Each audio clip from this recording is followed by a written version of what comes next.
Tila nakakapag-adjust na si Paolo Avellino sa pag-handle ng sobrang pagka-jolly at kalokohan ni Kim Chiu. Kahapon kasi sa It's Showtime ay kapansin-pansin ang unti-unting pagbabago ng ugali ng aktor na mas naging masiyahin at nakikipagsabayan na ng kulitan sa mga host maging sa madlang people.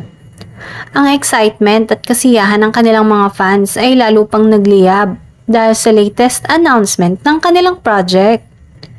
Sa isang video na kumalat online, makikita ang dalawa sa backstage. Masayang masaya habang abala sa pagkuha ng mga behind the scenes footage. Makikita ang tunay na saya sa kanilang mga muka. May video pa nga na tila nagulat ang dalawa at biglang nagbitiw ng kamay.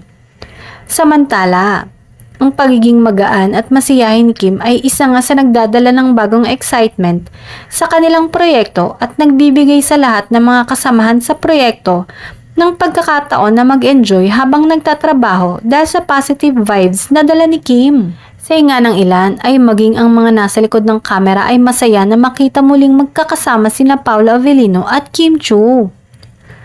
Ang kanilang kasamahan ay isang magandang halimbawa ng kung paano ang positibong energy at masiyahing disposisyon ay maaaring magdulot ng kasiyahan at tagumpay sa anumang proyekto.